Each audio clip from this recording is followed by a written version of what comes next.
how do you differentiate between it's just your flesh talking to your voice or just that's God? How do you know that when that's God? That's a great question. And that can be a teaching on its own. But if I'm trying to locate it, it really is familiarity. There's like right now, like if I were to ask the listeners to close their eyes and then ask, oh, who's speaking to you right now? Well, and it was like, well, it's you, James. Well, because I've been introduced. We've been hanging out for the last half hour, but we already have enough familiarity where you can recognize my voice. Mm-hmm. And it does seem then Jesus seems to be making that kind of promise in John 10, right? This idea where the sheep will know the voice of the shepherd. Yeah. And it's an old ancient Near Eastern image of like there's a common sheep pen in most of these villages. So there'll be multiple flocks. And a shepherd would come up to the gate, right? And I don't know what a sheep call sounds like. I don't know. I don't know what it sounds like. But a shepherd would come up, right? And the sheep would self-sort. They would recognize the voice of their own shepherd and follow him out. And Jesus seems to be using this image of the variety of voices you can hear. You'll be able to recognize mine. I go, what? And that should be both like, what? That's crazy, but also the hope of what sustains us in the Christian life. So much so that I would say, like, well, isn't that the work of any disciple, any follower of Jesus, is to be able to recognize what God is saying in the everyday and to obey what we hear? Isn't that really the primary work of what we do?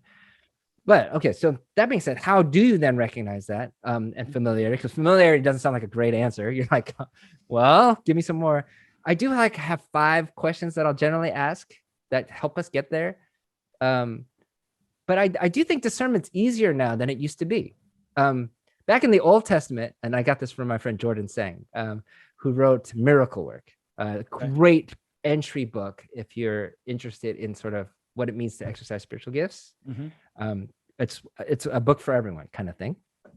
But he talks about in the Old Testament, like God spoke to one person in a generation, right? So if that person said something that didn't come to pass, you were supposed to stone them, right? Yeah. Because you needed to exercise like tight editorial control, right? Yeah, like that's, big time. Big time. But Joel 2, Acts 2, where is the Spirit located now? Nice. It's in the community of believers, right? And already poured out on us, which is awesome. And so much so that in 1 Corinthians 14, we have a sense that if someone speaks on behalf of the Lord, 2 or 3 should weigh what is said.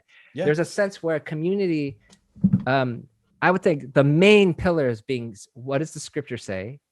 And does this align with that? And what does the community say? And does it align with that? That discernment seems to be located now, not in one prophet in every generation, but in the community of believers.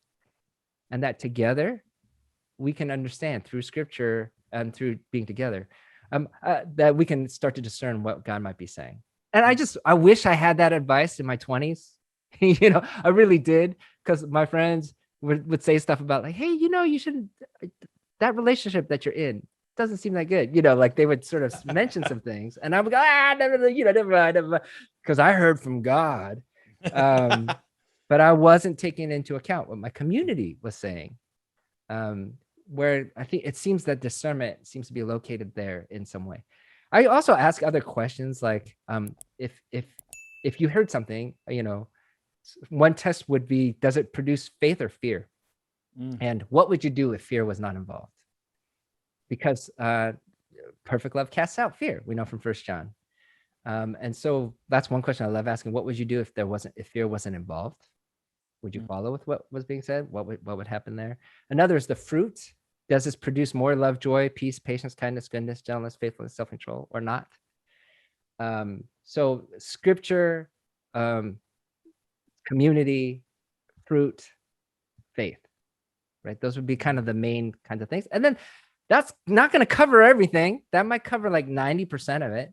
It's less about certainty. It's the old Flannery O'Connor quote. It's less of, don't expect faith to clear things up for you. It's not certainty. It is trust. And so it is that you trust. And when you hear, really one good way to go about it is to respond to it, sort of discern it in community, figure it out, but do something about it. And once you do something about it, then see what happens and debrief and interpret that with the community. And it's in this, what we call our discipleship cycle in university, from hear, respond, debrief. that in that cycle, we keep learning how to hear God's voice together through the scripture and in community, and to keep growing in it. So that's the as short as I can make that answer. You can hear there's a lot of nuance in there, because there's a lot of abuse that can happen in this area. Of course. But we don't want to throw out the idea that God speaks to us just because other people have jacked that up, right? We were wired for this. We were meant for this. But I think sometimes our fear of getting it wrong keeps us from even trying in this area.